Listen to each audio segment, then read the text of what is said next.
யாக்கோபை மீட்டு அவனிலும் பலத்தனுடைய கைக்கு அவனை நீங்களாக்கி விடுவிக்கிறார். அல்லேலூயா சொல்லுவோம். அல்லேலூயா.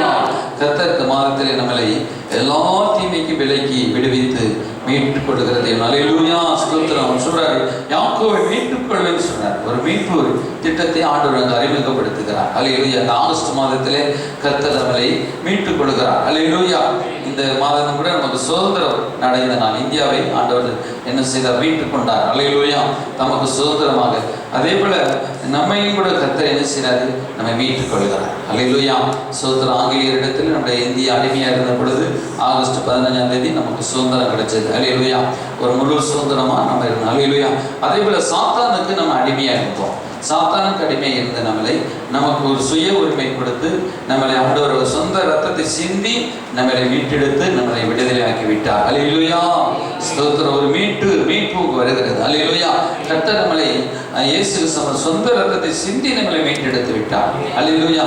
அந்த மீட்பு மட்டுமல்லாமல் இங்கே சொல்லப்படுகிற இன்னொரு மீட்பு அசீரியனிடத்திலே அந்த யாக்கோபு தவறு செய்தனால பாவம் செய்தனாலே அவன் பாபிலோனில் அடிமையா போயிட்டான்.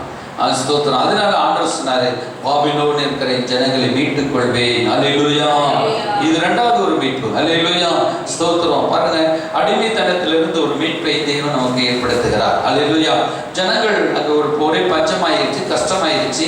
அவங்க அந்த அசீரியனுடைய அந்த பாபிலோன்ல ஜனங்க அடிமையை எடுக்கிறாங்க. கர்த்தர் சொல்றாரு 70 வருஷம் முடிஞ்ச உடனே நான் என்ன செய்வேன்? ஜனங்களை மீட்டுக் கொள்வேன் அப்படின்னு சொல்றார். நான் மீட்டுக் கொள்வேன். அல்லேலூயா. கர்த்தர் நம்மளை மீட்டுக் கொள்கிறவர். அவர் தமக்கு சொந்தமான பொருளை இப்போ நம்ம ஒரு பெரிய ஒரு 10 பவுன் நகையை வச்சிருக்கோம் பேங்க்ல. அப்போ நம்மகிட்ட பணம் இருக்குது. ஆனால் என்ன செஞ்சிருச்சு? கடையில் அடகுக்கு இருக்கு. உடனே நம்ம என்ன செய்வோம்? பணத்தை கட்டி அந்த 10 பவுன் நகையை மீட்டுக் கொள்வோம். அல்லேலூயா. அதே போல ஏசப்பா நமக்காக முழு ரத்தத்தை சிந்தி நம்மளை மீட்டு எடுத்து விட்டார். அல்லேலூயா ஸ்தோத்திரம். அப்ப அவனிலும் பலத்த கை இவனுடைய கைக்கு அவனை நீங்களாக்கி விடுவிக்கிறார். அல்லேலூயா. நமக்கு ஏகப்பட்ட தேவைகள் இருக்குது, ஏகப்பட்ட சூழ்நிலைகள் இருக்குது, ஏகப்பட்ட பிரச்சனைகள் நமக்கு இருக்கிறது.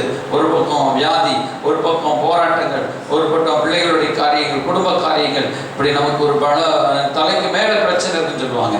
ஏன்னா அதான் சொல்றாரு பலத்தவனுடைய நம்மளிலும் பலத்தவனுடைய. அல்லேலூயா. நம்மளை காட்டிலும் பிரச்சனைகள் பலமா இருக்கலாம். ஆனால் ஆண்டவர் சொல்றாரு நான் உன்னை விடுவிப்பேன். ஒரு அழியில சொல்லுவோம். அல்லேலூயா. அவனை நீங்களாக்கி விடுவிப்பேன் சொல்றாரு. அல்லேலூயா. நமக்கு நம்மளை காட்டிலும் சோதனைகள் பிரச்சனைகள் என்ன செய்யலாம்? அதிகமா இருக்கலாம். ஆனால் கர்த்தர் நம்மளை விடுவிப்பார். அல்லேலூயா. வருமானம் நமக்கு என்ன செய்யணும்? 100 ரூபானா செலவு 200 ரூபா இருக்குன்னு வச்சுக்கிறோம். ஆனாலும் கர்த்தர் நம்மளை தேவைகளை சந்திக்கிறவர். அல்லேலூயா சொல்லுவோம். அல்லேலூயா ஸ்தோத்திரம். ஆமென். அப்ப நம்மளை காட்டிலும் பலமா இருக்கிற ஒரு காரியம், நம்மளை காட்டிலும் அதிகமா இருக்கிறதான காரியம், நம்முடைய சூழ்நிலைகள் நமக்கு விரோதம் அதிகமா இருந்தாலும் கர்த்தர் நம்மளை விடுவிக்கிறவர். அல்லேலூயா. அதான் சொல்றார் அவனிலும் பலத்தவனுடைய கைக்கு நீங்களாக்கி விடுவிக்கிறவர். பாபிலோனிய சாம்ராஜ்யம் அந்த காலத்துல உலகமே ஆரணும் நேபுகாத்நேச்சருடைய நாட்கள்ல. அப்ப அந்த நேபுகாத்நேச்சருடைய நாட்டில இருந்து என்ன செய்யணும்? பாபிலோனை கர்த்தர் என்ன செய்யறாரு? விடுவிக்கிறார். அல்லேலூயா. இஸ்ரவேல் ஒரு சிறிய நாடு தான். சரி, கொஞ்சம் மக்கள் தான் என்ன இருந்த மக்கள், அதுவும் சரியாக போயிட்டாங்க. அந்த சிறையிருப்பிலிருந்து கர்த்தர் என்ன செய்யறார்? பலத்தனுடைய கையிலிருந்து விடுவிச்சு தன்னுடைய சொந்த தேசத்துக்கு கொண்டு வந்து அங்க ஆசீர்வதிக்கிறார். அல்லேலூயா. அதான் சொந்த தேசம் 12ஆம் வசனத்தில் சொல்லப்பட்டு பாருங்க. 12ஆம் வசனம் அவர்கள் சீயோனின் உச்சியிலே கெம்பீரித்து ஒரு அழியிலே சொல்லும். அல்லேலூயா. அவர்கள் எங்க வருவாங்கன்னா இஸ்ரவேல் தேசத்துக்கு. அவர்கள் எங்க வருவாங்கன்னா தேவனுடைய சபைக்கு, தேவனுடைய ஆலயத்துக்கு வந்து. அல்லேலூயா. நம்ம தேவனுடைய ஆலயத்துக்கு வரும் பொழுது அவர்கள் ஆனா நம்ம ஆண்டவருடைய ஆலயத்துக்கு, சீயோன் என்றால் ஆண்டவருடைய ஆலயம், ஆண்டவருடைய சமூகம், ஆண்டவருடைய சபை. அல்லேலூயா. பரலோக ராஜ்யம். அந்த தேவனுடைய வீட்டிற்கு சீயோனுக்கு வந்து என் உச்சியிலே கெம்பீரித்து அவர் சந்தோஷமா கெம்பீரிப்பான்னு சொல்றார். அல்லேலூயா. கெம்பீரித்து துதித்து பாடுவார்கள். அல்லேலூயா. கர்த்தர் அவர்கள் கோதுமை, திராட்சரசம், எண்ணெய், ஆட்டுக்குட்டிகள், கன்று குட்டிகள் என்பவர்களாக இந்த நன்மைகளுக்காக ஓடி வருவார்கள். அவங்க எப்படி வருவாங்க? நடந்து வர மாட்டாங்க. அன்று சொன்ன ஓடி வருவார்கள். ஒரு அழியிலே சொல்லுவோம். அல்லேலூயா ஸ்தோத்திரம். அதுக்கு மேல 9ஆம் வசனத்தை பாருங்க. 31:9 அதே மேல அழுகையோடும் விண்ணப்பங்களோடும் வருவார்கள். அவர்களை வழிநடத்துவேன். அவர்களை தண்ணீர் உள்ள நதிகள் இன்றைக்கு இடராத செம்மையான வழியில் நடக்க பண்ணுவேன். இஸ்ரவேலுக்கு நான் பிதாவாய் இருப்பேன். இப்ராஹிமின் சிஸ்டர் புத்திரனாய் இருக்கிறான். உலகில் சொல்லுவோம் அல்லேலூயா. அவர் நம்ம எப்படி நமக்கு அழுகையோடு வருவோம், விண்ணப்பத்தோடு வருவோம், நம்ம பிரச்சனைகளோடு கூட வருவோம். ஆனால் அவர்கிட்ட எப்போ வந்தாலும் அவர் நம்மளை என்ன செய்வார்? வழி நடத்துவே. அல்லேலூயா. அவர் நம்மளை கைவிட மாட்டேன்னு சொன்னார். அவர்களை தண்ணீருள்ள நதிகள் அன்றைக்கு ஒரு நல்ல தாகத்தை தீர்க்கக்கூடிய ஜீவ தண்ணீர் அன்றைக்கு நம்மளை நடத்தி கொண்டு போவாராம். ஒரு அலையில சொல்லும் அல்லேலூயா. சோதனை இஸ்ரவேலுக்கு நான் பிதாவாய் இருப்பேன், நான் அவனுக்கு பிதாவாய் இருப்பேன், அவனை கைவிட மாட்டேன்னு சொல்றார். தகப்பனை போல இருப்பேன் அப்படின்னு சொல்றார். இப்ராஹிம் என்னுடைய சிரேஷ்ட புத்திரனாய் இருக்கிறான், என்னுடைய சிரேஷ்ட புத்திரன், என்னுடைய முதற் பெயரானவனாய் இருக்கிறான். அல்லேலூயா. நமக்கு நம்ம ஆண்டவருக்கு முதற் பெயரானவர்களா இருக்கிறோம். அல்லேலூயா. இயேசு கிறிஸ்து நமக்காக ஒப்பு கொடுத்துட்டாரு. அல்லேலூயா. ஆமென். அவருக்கு நம்ம இயேசு பிதாவுக்கும் நம்ம என்ன செய்கிறோம்? சிரேஷ்ட புத்திரனா இருக்கிறோம் மனுக்குலத்தின்படி. அல்லேலூயா. ஸ்தோத்திரம். அங்க பாருங்க 10ஆம் வசனம் சொல்றாரு. அது கொஞ்சம் கர்த்தருடைய வார்த்தை கேட்டு தூரத்தில் உள்ள தீவுகளில் அறிவித்து இஸ்ரவேலை சிதறடித்தவர் அதை சேர்த்து கொண்டு ஒரு மேய்ப்பன் தன் நந்தையை காக்கும் வண்ணமாக அதை காப்பார். ஏசப்பா நம்மளை எப்படி காப்பார்? ஒரு மேய்ப்பன் ஒரு மந்தையை காப்பது போல நம்மளை காப்பார். அல்லேலூயா. ஸ்தோத்திரம். ஒரு ஆடுகளை எப்படி ஒரு மேய்ப்பன் காப்பாற்றுவானோ அதே போல தேவன் நம்மளை என்ன செய்வார்? காப்பாற்றுவார். அல்லேலூயா. சொல்றாரு. அதான் சொல்ற, நான் மீட்டுக்கொள்வேன். நான் திராட்சை ரசம் என்னைக்காக ஜனங்க ஓடி வருவாங்கன்னு சொல்றாரு. நீ அவங்களுடைய ஆத்மா தோய்ந்து போவதில்லை. பாருங்க, கடைசியில் சொல்வாரு, அவருடைய ஆத்மா நீர்ப்பாய்ச்சலான தோட்டத்தை போல் இருக்கும். அவர்களுடைய ஆத்மா ஒரு நீர்ப்பாய்ச்சலான ஒரு தோட்டத்தை போல சந்தோஷமா இருக்கும். அவர்கள் இனி தோய்ந்து போவதில்லை சொல்றாரு. எப்படி போவதில்லை? தோய்ந்து போவதில்லை. சில நேரத்தில் நம்முடைய ஆத்மா தோய்ந்து போகிறது. சூழ்நிலைகள், பிரச்சனைகள், அந்த உலகத்தில் நடக்கிற காரியங்கள், இந்த உலகத்தில் எப்படி நம்ம வாழ போகிறோம், பரிசுத்தமாக வாழ போகிறோம், கர்த்தருக்கு பிரியமாக வாழ போகிறோம், கர்த்தருடைய சித்தத்தை நம்ம எப்படி செய்ய போகிறோம், அப்படிலாம் நம்ம எண்ணும் பொழுது நம்முடைய ஆத்மா தோய்ந்து போகிறது. நம்மளுடைய தோய்ந்து போன ஆத்மாவை கர்த்தர் என்ன செய்கிறாரு? பலப்படுத்துகிறார், பூஷ்டிகத்தை மாற்றுகிறார். அல்லேலூயா. அதே 31:25 சொல்றாரு பாருங்க. அது எரேமியா 31ஆம் அதிகாரம் 20. நான் விடாய்த்த ஆத்மாவை சம்பூர்ணம் அடைய பண்ணி. அல்லேலூயா. அவர் விடாய்த்த ஆத்மாவை எப்படி அடைய பண்றாரு? சம்பூர்ணம். அல்லேலூயா. தோய்ந்த எல்லா ஆத்மாவையும் நிரப்புவேன். தோய்ந்து போயிருக்கிற ஆத்மா, வேதனைப்பட்டிருக்கிற ஆத்மா, கஷ்டப்படுகிற ஆத்மாவை நான் எப்படி நிரப்புவேன்னு சொல்றாரு? ஆண்டவர் நன்மையினால் நிரப்புவேன். அல்லேலூயா. கிருபையினால் நிரப்புவேன். தேவ அன்பினால் நிரப்புவேன். அல்லேலூயா. ஸ்தோத்திரம். சொல்றாரு. இன்னும் பாருங்க, ஸ்தோத்திரம் 14ஆம் வசனம். அதே 34:14. ஆசாரியர்களின் ஆத்மாவை கொழுமையானவைகளினால் பூரிப்பாக்குவேன். ஆசாரியர்களும் போயிட்டாங்க, ஆசாரியர்கள் இல்லை. ஆனாலும் சொத்தான ஆசாரியர்கள் கர்த்தருடைய ஆலயத்தில் வேலை செய்கிறவர்களையும் அவருடைய ஆத்மாவையும் நான் கொழுமையானவைகளினால் பூரிப்பாக்குவேன், நன்மையினால் பூரிப்பாக்குவேன். என் ஜனங்கள் நான் அளிக்கும் நன்மையினால் திருப்தி ஆவார்கள் என்று கர்த்தர் சொல்கிறார். அல்லேலூயா. என்னை ஊழியக்காரர்களையும் எனக்கு ஊழியம் செய்கிற ஆசாரியர்களையும் நான் என்ன செய்வேன்? அவங்களுடைய ஆத்மாவை கொழுமையானவைகளினால் பூரிப்பாக்கும். கொழுமையான அது பெஸ்டானது, பிரஸ்டானது, நல்ல பெஸ்ட். ஆண்டவருக்கு நம்ம ஊழியம் செய்யும் பொழுது கர்த்தருடைய ஊழியக்காரர்களை அவருடைய ஆத்மாவை கர்த்தர் என்ன செய்கிறது? கொழுமையினால் அல்லது பூஸ்டினால் நிரப்புகிறார். அல்லேலூயா. என் ஜனங்கள் நான் அனைக்கும் நன்மையினால் திருப்தி ஆவார்கள். அல்லேலூயா. ஒரு திருப்தியை கர்த்தர் நமக்கு ஒரு முழுவதும் ஜனங்களுக்கு, தெய்வ பிள்ளைகளுக்கு அவர் அளிக்கிற நன்மையினால் திருப்தி அடைய பண்ணுவார் அவரிடத்தில் நம்ம வரும் பொழுது. அல்லேலூயா. ஸ்தோத்திரம். நமக்கு திராட்சை ரசம், எண்ணெய் இதெல்லாம் இல்லைன்னா நம்முடைய ஆத்மா சோர்ந்து போகிறது. ஒரு மனுஷனுடைய சரீரம் சோர்ந்து போகும் பொழுது ஆத்மாவும் சோர்ந்து. இப்போ சாப்பிடலன்னு வச்சுக்கிறோம், நம்ம ஒரு 4 நாள் சாப்பிடாமல் இருக்கும் பொழுது நம்முடைய ஆத்மா எப்படி ஆகிறது? சோர்ந்து போகிறது.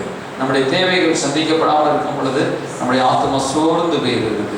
ஐயோ, நம்ம என்ன செய்வோம், நாளைக்கு என்ன செய்வோம், அடுத்து நமக்கு பலவீனமாக இருக்குது, இந்த சூழ்நிலை இருக்குது, இந்த கஷ்டங்கள் இருக்குது, இந்த காரியம் இருக்குது, நம்முடைய ஆத்மா என்ன ஆகிடுது? சோர்ந்து தோய்ந்து போகிறது. அதான் அவர் சொல்றாரு, ஆனால் நன்மையினால் நிரப்புவேன்னு சொல்றாரு. அல்லேலூயா. சொல்றாரு, கர்த்தர் அருளும் கோதுமை, திராட்சை ரசம், எண்ணெய், ஆட்டுக்குட்டிகள், இந்த இதெல்லாம் தேவனுடைய ஆசீர்வாதங்கள். கோதுமை, இந்த அருளுகிற ஆசீர்வாதத்தை பாருங்க. அவர் சொல்றாரு, அந்த ஆத்மா கோதுமைங்கிறது இயேசு கிறிஸ்துவை கொடுக்கும். கோதுமை ஒரு அப்பமா இருக்கிறது. ஏசப்பா யோவான் 6ஆம் அதிகாரம் 35ஆம் வசனத்தில் சொல்றாரு, நானே ஜீவப்பம் என்று சொல்றாரு. அல்லேலூயா. நானே ஜீவப்பம். இந்த கோதுமையை கொண்டு நம்ம ஜீவ அப்பத்தை நாம் சுடுவோம். அல்லேலூயா. ஆனால் ஆண்டவர் சொன்னாரு, நானே உனக்கு கோதுமை என்ன செய்வோம் ஜீவ அப்பத்தை குறிக்கிறேன். அல்லேலூயா. அந்த அப்பமா நான் வந்திருக்கிறேன் அப்படின்னு சொல்றாரு. நானே ஜீவ அப்பம் அப்படின்னு சொல்றாரு. யோவான் 12:24 சொல்றாரு, கோதுமை மணியானது நிலத்தில் மடிந்து செத்ததாகி மிகுந்த பலனை கொடுக்கும்.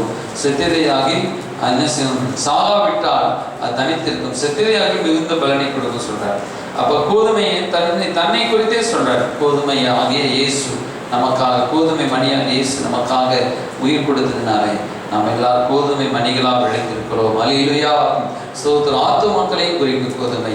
அல்லேலூயா. இயேசப்பா நமக்கு ஒரு என்ன செய்யறது, கர்த்தருடைய வார்த்தையை குறிக்கும். ஜீவ அப்பம் என்ன செய்யப்படுது, கர்த்தருடைய வார்த்தை. கர்த்தருடைய வார்த்தையினால் நம்மை நிரப்புவார்.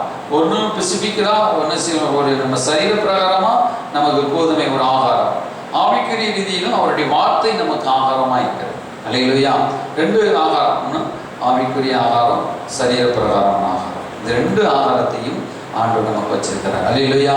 ஸோ அதே போல திராட்சை ரசம், மனமடிமானவர்களுக்கு திராட்சை ரசத்தை கொடுங்கள், அப்பொழுது அவன் என்ன செய்வான், வெள்ளனடைவான். சரி, நீதிமொழியில் சொல்லப்பட்டிருக்கிறது, மனமடிந்து போகிறவர்கள், மனமடைந்து சோர்ந்து போகிறவர்களுக்கு இந்த திராட்சை ரசம் கொடுத்து அவங்கள மகிழ்ச்சி ஆக்குவாங்க. அல்லேலூயா. ஸ்தோத்திரம். நல்ல சமாரிய உண்மையில் அவன் என்ன செய்கிறான், அந்த நல்ல சமாரிய உண்மையில் அந்த அவன் பிரயாணமாக போகும் பொழுது அவங்க கள்ளர் கையில் ஆகப்பட்டுருவான். அந்த காயங்கள் திராட்சை ரசம் வார்த்து, எண்ணெய் வார்த்து, காயத்தை கட்டி, அப்போ திராட்சை ரசமும் குடிக்கையும் கொடுத்து அப்போ வார்த்து என்ன செய்யும், அவன் குணமாக்கலாம். எண்ணெய். அல்லேலூயா. அதில் சொல்லப்படும் திராட்சை ரசம், எண்ணெய். அப்போ நல்ல சமாரிய உண்மையிலையும் இந்த திராட்சை ரசத்தையும் அந்த உண்மையில் அவன் எனக்கு என்ன செய்வார், அந்த அவன் வந்து என்ன செய்வான், திராட்சை ரசமும் எண்ணெயும் கொடுத்து வசனம் சொல்லப்பட்டிருக்கிறது. அல்லேலூயா. ஸ்தோத்திரம். அப்போ பார்த்தீங்கன்னா எடுத்த லூக்கா 10:34 சொல்வார், கிட்ட வந்து அவனுடைய காரியங்களில் எண்ணெயும் திராட்சை ரசமும் வார்த்து, அல்லேலூயா, காயங்களை கட்டி அவனை தன் சுயவாகனத்தில் ஏற்றி சத்திரத்தை கொண்டு பராமரித்தான். அப்ப இந்த திராட்சை ரசமும் எண்ணெயும் காயத்தை கட்டுகிறதுக்கு உதவி செய்கிறது. அல்லேலூயா. ஸ்தோத்திரம். திராட்சை ரசம் மனசில் இருக்கிற காயத்தையும் கட்டுது, வெளிப்பிரகாரமான இருக்கிற காயத்தையும் கட்டுகிறது. ராஜாக்களுக்கு திராட்சை ரசம் பரிமாறப்படும். ஸ்தோத்திரம். அந்த வேதனைப்பட்டவங்களுக்கு திராட்சை ரசம் கொடுக்கும். ஆண்டு இஸ்ரவேல் ஜனங்களை குறித்து சொல்லும் பொழுது திராட்சை கொடி அப்படி சொல்வார். ஒரு குடும்பத்தை பற்றி சொல்லும் பொழுது, மனைவி உன் வீட்டோரங்களில் இருக்கிற திராட்சை கொடியை போலிருப்பார், உன் பிள்ளைகள் பந்தி ஒளிவு மர கன்றுகள் போலிருப்பார், ஒளிவு மர கன்றுகள் போலிருப்பார்கள். இந்த ஒளிவு மரத்திலிருந்து எண்ணெய், ஒளிவை எண்ணெய் வருகிறது. ஆலிவ் ஆயில் சொல்கிறோம்ல, அது விலையேற பெற்ற ஒரு ஆயில், கெட்டு போகாத ஒரு ஆயில், அந்த எண்ணெய். அல்லேலூயா, நமக்கு வருகிறது. அப்போ திராட்சை ரசம் அதுவும் நம்முடைய இருதயத்தை மகிழ்ச்சியாக்கக்கூடிய. இயேசு நம்ம வாழ்க்கையில் வரும் பொழுது நம்ம வாழ்க்கையில் ஒரு மகிழ்ச்சியை கொடுக்குறார், ஒரு இனிமையை கொடுக்குறார். வாழ்க்கையே ஒரு இனிமையாக மாறிவிடுகிறது. இப்படி கல்யாண வீட்டில் தண்ணீரை ரசமாக்கி இனிமையாக்கினார். டேஸ்ட் பண்ணி பார்க்குறான், இவ்வளோ ருசியுள்ள திராட்சை ரசத்தை நான் குடிச்சதே இல்லைன்னு சொல்கிறான் பந்தி விசாரிப்பார். அப்போ நம்ம வாழ்க்கையை தண்ணீரை போல இருந்த வாழ்க்கையை திராட்சை ரசமாய் மதுரமாய் ஆண்டவர் மாற்றுகிறார். ஒரு அழியில சொல்லுவோமா? அப்போ திராட்சை ரசம் போல இயேசு நம்ம வாழ்க்கையில வந்து நம்ம வாழ்க்கையை மதுரை இனிப்பாக மாற்றுகிறார். வாழ்க்கையே ஒரு சந்தோஷமாக ஒன்றாக மாறுகிறது. எண்ணெய் பரிசுத்த ஆவியானவருக்கு அடையாளமாக இருக்கு, ஒளிவை எண்ணெய். அப்போ அந்த எண்ணெய் நமக்கு ஆண்டவர் பரிசுத்த ஆவியானவர் நமக்கு எண்ணெய் தருகிறார். நம்முடைய எண்ணெய் வந்து நம்முடைய காயத்தை ஆற்றுதுன்னு பார்த்தோம். தேங்காய் போடுறோம் உனக்கு, அப்புறம் நம்ம என்ன செய்யணும், அதை சமைக்கிறோம். அப்போ பல விதமான தலைக்கு எண்ணெய் பூசி கொடுக்குறோம். அப்போ ஸ்தோத்திர எண்ணெய் நம்மளை என்ன ஒரு கடினமான ஒன்றை மெதுவாக மாற்றுது. ஒரு இரும்பு துருப்பிடிச்ச டைட்டான இரும்பு பாருங்க. அப்போ எண்ணெய் நம்ம வாழ்க்கையில் தேவை. அந்த பரிசுத்த ஆவியானோட அபிஷேகம் நம்ம ஆண்டவருடைய சமூகத்துக்கு வந்து சீக்கிரம் வந்து பாட்டு பாடி ஆராதனை பண்ணும் பொழுது அந்த எண்ணெய் இறங்குறது. அல்லேலூயா. திராட்சை இறங்குறது. பரிசுத்த ஆவியின் பிரசனை இறங்க எண்ணெய் நமக்குள்ளே இறங்கி நம்முடைய இருதயத்தை நம்முடைய வாழ்க்கையை லகுவாக மாற்றும். அல்லேலூயா. இப்போ தேவனிடத்திலிருந்து நம்ம அற்புதம் பெறுறதுக்கு நம்ம இருதயம் கடினமாக இருக்கும். அந்த நம்முடைய சமூகத்தில் ஆண்டவர் சொன்னது கூடி ஆராதிக்கும் பொழுது, பாட்டு பாடும் பொழுது, துதிக்கும் பொழுது அப்படியே என்னை அப்படியே அல்லேலூயா பிரசன்னத்தில் நம்முடைய இருதயம் சாப்பிட்டாகி கடவுள் நம்மளை ஆசீர்வதிச்சுவார். அல்லேலூயா, அல்லேலூயா. அப்போ அந்த திராட்சை ரசம் எண்ணெய் நம்முடைய வாழ்க்கையை இன்னும் ஆண்டவருக்குள்ள நம்மளை புதிய ஒரு மனுஷனாக மாற்றுது. எண்ணெய் அப்ப முகக்கலையை உண்டு பண்ணும் எண்ணெய் நமக்குள்ள ஒரு கலையை ஏற்படுத்துகிறது. கிறிஸ்துவுக்குள்ள ஒரு கலை, ஒரு ஆசீர்வாதம். நம்ம ஆண்டவரை இயேசப்பா பற்றி ஏற்றுக்கொண்டா போதாது, பரிசுத்த ஆவியின் அபிஷேகத்துல நம்ம நிரம்பணும். ஆவியில் நிரம்பி அந்த சந்தோஷமா அவர் சொல்ற கெம்பீரித்து சீயோன் குமாரத்தியே நீ கெம்பீரித்து பாடு சொல்றார். இந்த கெம்பீரிப்பு பத்தி சொல்றார். இந்த கெம்பீரி பாடி துதி அப்படின்னு சொல்றார். அதான் செப்பனியா 3ஆம் அதிகாரத்துல அவர் சொல்லும்போது சொல்றார். செப்பனியா 3ஆம் அதிகாரத்துல 14ஆம் வசனம், சீயோன் குமாரத்தியே கெம்பீரித்து இஸ்ரவேலே நீ ஆர்ப்பரி. பாதம் கூட பாட்டு பாடிக்கிறோம். அல்லேலூயா ஸ்தோத்திரம், கெம்பீரி, அல்லேலூயா ஆர்ப்பரி, அல்லேலூயா என்று சொல்லி பாடல் கூட இருக்குது. அல்லேலூயா. அப்ப நம்ம மனம் நொந்து போயிட்ட ஆண்டவர் சில நமக்கு நம்ம பாவம் செய்யும் பொழுது, தவறு செய்யும் பொழுது நம்மளை சிச்சைக்கு அனுமதி கொடுத்துறாரு. ஆனாலும் நம்மளை ஆற்றார், திரும்பமா நம்மளை வீட்டுக் கொள்வார். நமக்கு சின்ன சின்ன வாழ்க்கையில் பிரச்சனைகள், நம்ம ஆண்டவருடைய பேச்சை கேட்காம நம்ம செய்யும் பொழுது, வாழும் பொழுது சின்ன சின்ன நமக்கு என்ன செய்யறது, சில கஷ்டங்கள் நஷ்டங்கள் வந்துடுது. அப்போ பொழுது நம்ம சோர்ந்து போய்க்கிறோம். ஆனால் கர்த்தர் நம்ம மீட்டு தூக்கி எடுத்து நம்மளை சீர்படுத்தி ஸ்திரப்படுத்தி கெம்பீரிக்க பண்ணுகிறார். ஒரு அலையிலே சொல்லும் அல்லேலூயா, அல்லேலூயா. அது எல்லாருடைய வாழ்க்கையில் வரும். எல்லாருமே கர்த்தரால் உருவாக்கப்படுகிறோம். அல்லேலூயா. வாழ்க்கையில வேதனையும் ஆசீர்வாதமும் கசப்பும் சந்தோஷமும் இனிப்பும் என் வாழ்க்கையில் வரக்கூடியது. நம்ம சிலவில் சோர்ந்து போயிடுவோம். அப்ப கெம்பீரித்து பாட மகிழ்ச்சி. அல்லேலூயா. அப்ப சீயோன் குமாரத்தி கெம்பீரித்து பாடு, இஸ்ரவேலரே ஆர்ப்பரியுங்கள், எருசலேம் குமாரத்தியே முழு இதயத்தோடு மகிழ்ந்து கலிகூறு. அல்லேலூயா, அல்லேலூயா ஸ்தோத்திரம். அப்ப அவன் கர்த்தர் ஆக்கினைகள் அகற்றும் சத்துருக்களை விளக்கினார். இஸ்ரவேல் ராஜாவை கர்த்தர் நடுவில் இருக்கிறார், இனி தீங்கை காணாதிருப்பாய். அல்லேலூயா, அல்லேலூயா. எருசலேமை பார்த்து பயப்படாதே, அல்லேலூயா. சீயோனை பார்த்து உன் கைகளை தளர விடாதே, அல்லேலூயா என்றும் சொல்லப்படும். கையை நேசி தளர விட்டாத பாடி 17ஆம் வசனத்தில் சொல்றார், நீ சந்தோஷம் மகிழ்ந்து தம்முடைய அன்பின் வித்து அமர்ந்திருப்பார், அவர் உன் பேரில் கெம்பீரமாய் கலிகூறுவார். அல்லேலூயா. மகிழ்ந்து கலிகூறு மகளே, பயம் வேண்டாம், மகிழ்ந்து கலிகூறு மகளே, பயம் வேண்டாம், வல்லவர் இயேசு உன் நடுவில் பெரிய காரியம் செய்திடுவார், வல்லவர் இயேசு நம் நடுவில் பெரிய காரியம் செய்திடுவார். மகிழ்ந்து கலிகூறு மகளே, பயம் வேண்டாம். அல்லேலூயா. அப்ப மகிழ்ந்து கலிகூறும்படி அல்லேலூயா. சிலர் நம்ம கர்த்தருக்குள் மகிழ்ந்து கலிகூறும் மகிழ்ச்சியா இருப்பது. அல்லேலூயா. அப்ப அப்படிலாம் சொல்ற ஆட்டுக்குட்டி, கன்றுக்குட்டி, இதெல்லாம் நமக்கு ஆசீர்வாதங்கள். ஆட்டுக்குட்டிகள் போல ஆத்துமக்கள் நம்ம வாழ்க்கையில ஆட்டுக்குட்டிகள் வந்து அந்த காலத்துல அவங்க தொழிலா இருந்துச்சு. ஆட்டுக்குட்டிகள், கன்றுக்குட்டிகள். அல்லேலூயா. ஒரு பக்கம் கர்த்தருக்கு பலி கொடுக்கறதுக்கு ஆட்டுக்குட்டி, கன்றுக்குட்டி. ஆண்டவர் கேட்டார், ஆட்டுக்குட்டியை கொண்டு வா, கன்றுக்குட்டியை கொண்டு வா. அவங்க வளர்ப்பதற்கும் ஆட்டுக்குட்டி, அவங்க வேலைக்கும் தொழிலே ஆட்டுக்குட்டி. அல்லேலூயா. இப்படி ஆண்டவர் செய்தார். பலி கொடுக்க வரும்போது ஆட்டுக்குட்டி, அல்லேலூயா, கன்றுக்குட்டி. இவைகள் எல்லாவற்றும் நம்முடைய வருமானங்கள், நம்முடைய வேலைகள், நம்முடைய தொழில்களை கர்த்தர் என்ன செய்வார்? தொழிலுக்கு தேவையான எல்லாவற்றையும் அவர் தருவார். அல்லேலூயா. நான் தருவேன்னு சொல்றார். ஆட்டுக்குட்டிகளை, கன்றுக்குட்டிகளை என் இந்த நன்மைகளுக்காக ஓடி வருவார்கள். திராட்சை ரசத்தை தருவேன், எண்ணெயை தருவேன், கோதுமை உனக்கு தருவேன். ஏன்னா அந்த பட்டணத்துல இல்லை, அவங்க புதுசாக வர்றாங்க. அப்ப விதைக்கும் பொழுது கர்த்தர் கோதுமை, திராட்சை ரசம், எண்ணெய், கன்றுக்குட்டி, ஆட்டுக்குட்டி எல்லா நன்மைகளையும் கர்த்தர் நமக்கு தருவார். அல்லேலூயா. கர்த்தர் சமூகத்துக்கு வரும் பொழுது, கர்த்தருடைய ஆலயத்துக்கு வரும் பொழுது, கர்த்தரை தேடி நம்ம வரும் பொழுது எல்லா நன்மைகளும் வந்து சேரும். ஒரு அழியில சொல்லுவோமா? அல்லேலூயா. அப்போ நம்ம இது தெரியாதவங்க நிச்சயம் வரமாட்டாங்க. அவங்க உழைச்சி கடைசியில் தூய்ந்து போன இடத்துல போட்டது மாதிரி இருப்பாங்க. நம்ம ஆண்டவர்கிட்ட வரும் பொழுது, ஆண்டவர்கிட்ட நம்ம கொடுக்கும் பொழுதும் அதை ஆசீர்வித்து பிளஸிங் அதை விளைய செய்கிறார். ஒரு அழியில சொல்லுவோம் அல்லேலூயா. அப்போ இனி நீ தோய்ந்து போவதில்லை நான் சொன்னார். நீ என்ன செய்வதில்லை? தோய்ந்து போவதில்லை அப்படின்னு சொன்னார். 13ஆம் வசனத்துல, அப்பொழுது கன்னியர்களும் வாலிபரும் முதியோரும் கூட ஆனந்த களிப்பாய் மகிழ்வார்கள், நான் அவர்கள் துக்கத்தை சந்தோஷமாக, எரேமியா 31:13 சொல்றார், அவர்கள் துக்கத்தை சந்தோஷமாக மாற்றி அவர்களை தேற்றி அவர்கள் சஞ்சலம் நீங்க அவர்களை சந்தோஷப்படுத்துவேன். அல்லேலூயா. எப்படி மாற்றாராம்?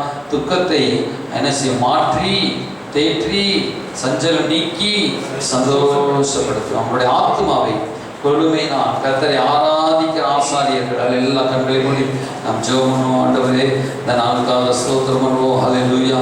எல்லாரும் கூட துதிப்போம். ஆண்டவரே, ஹல்லேலூயா. இந்த பாடலை பாடி ஆண்டவர் செய்ய போகிற மகிமைக்காக ஸ்தோத்திரம். ஹல்லேலூயா. மகிழ்ந்து களிகூறு, மகளே பயம் வேண்டாம். அதில் கர்த்தர் உன் நடுவில் பெரிய காரியங்களை செய்வார். ஹல்லேலூயா. அதில் உன் ஆக்கினை அகற்றி விட்டார் ஆண்டவர். அந்த பாடலை பாடி மகிழ்படுத்துவோம். ஸ்தோத்திரம். மகிழ்ந்து களிகூறு, மகளே பயம் வேண்டாம்.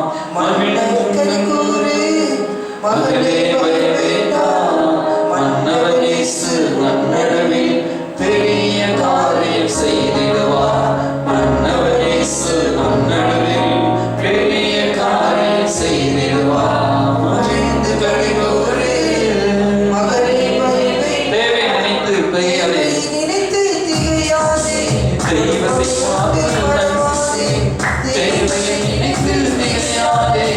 தெய்வத்தை பார்த்து நன்றி சொல்லு.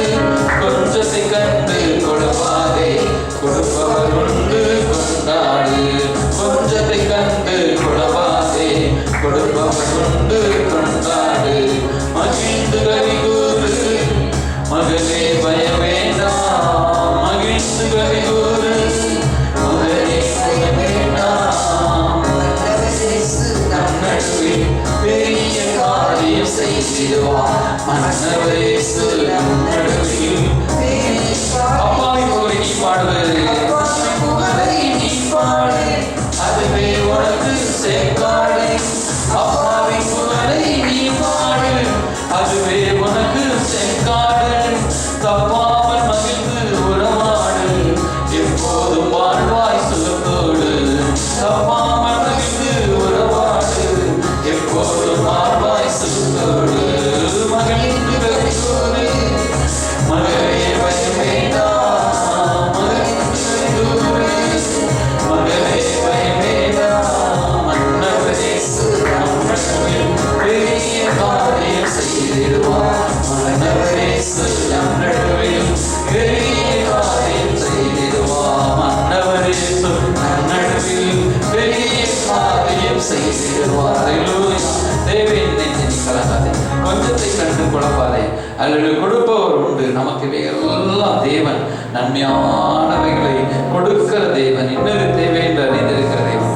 அந்தந்த நேரத்தில் நம்முடைய தேவைகளை ஆண்டவர் நிச்சயமாய் சந்திப்பார். அல்லேலூயா. நம்முடைய சூழ்நிலைகள் எல்லாம் அந்த நேரத்தில் கர்த்தர் அற்புதமாய் நடத்துவார். அல்லேலூயா. எல்லா கரங்களை வைத்து சொல்லுவோம் அல்லேலூயா. நம்முடைய சூழ்நிலைகளை நமக்கு இன்னது தேவை என்று நமக்கு ஏற்ற வேலையில் நம்முடைய செய்கிற தேவனுக்கு ஸ்தோத்திரம் பண்ணுவோம். ஆண்டவரே, எங்களுக்கும் எங்கள் பிள்ளைகளுக்கும் எங்கள் திருச்சபைக்கும் விசுவாச பிள்ளைகளுக்கும் இன்னது தேவை என்று ஏற்ற நேரத்தில் நீர் செய்கிறதுக்காக ஸ்தோத்திரம். உமக்கு ஸ்தோத்திரம்பான்னு சொல்லுவோம். கை வைத்து சொல்லுங்க. வாலிய பிள்ளைகள் தம்பிமார்கள் எல்லாம் கை வலது வைத்து ஸ்தோத்திரம்பான்னு சொல்லுவோம். ஸ்தோத்திரம் ஸ்தோத்திரம் ஆண்டவரே, நன்றி ஆண்டவரே. நாங்கள் மகிழ்கிறோம். நாங்கள் கர்த்தருக்கு ஆர்ப்பரித்து, கர்த்தர் நல்லவர், அவர் கிருபை என்றும் உள்ளது. கர்த்தர் நல்லவர், அவர் கிருபை என்றும் உள்ளது. ஹல்லேலூயா. கம்பீரித்து பாடி அவரை துதித்து ஹல்லேலூயா ஹல்லேலூயா ஹல்லேலூயா என்று ஆர்ப்பரிக்கிறோம். இந்த காலவேளையிலே கம்பீரிக்கிறோம். எங்கள் தேவனுக்குள் நாங்கள் கம்பீரிக்கிறோம். ஹல்லேலூயா. கம்பீர சத்தம் உண்டு. ராஜாவின் ஜெய கம்பீரம் அவர்களுக்குள் உண்டு. ஆமென். நாங்கள் தோய்த்து போவதில்லை. நாங்கள் இயேசு ராஜாவின் பிள்ளைகள். ஆமென். அந்த இருக்கிற பிள்ளைகள் ஒவ்வொருவரையும் ஆசீர்வதிங்கப்பா. ஒவ்வொரு குடும்பத்திலும் சமாதானம், சந்தோஷம், ஆசீர்வாதம் நிறைவாய் இருப்பதாக. ஆண்டவரே, நாங்கள் கேட்ட வார்த்தையின்படியாய் எங்களை ஆசீர்வதிங்க. பெரிய காரியங்களை செய்யுங்க. சகல துதிக நம்ம எல்லாம் செலுத்துகிறோம். இந்த மாதம் முழுவதும் வழிநடத்துங்கப்பா. நீர் மாத்திரம் மையப்படுங்க. இயேசு கிறிஸ்து நாமத்தில் எங்களும் ஜீவனுள்ள நல்ல பிதாவே. ஆமென். ஆத்மாவே கர்த்தரை ஸ்தோத்திரி, என் உலகமே பரிசுத்த நாமத்தை ஸ்தோத்திரி, என் ஆத்மாவே கர்த்தரை ஸ்தோத்திரி, அவர் செய்த சகல உபகாரங்களை மறவாதே. ஆமென். ஆமென். அல்லேலூயா. கர்த்தர் உங்களோடு கூட இருப்பாராக. ஆமென். கர்த்தர்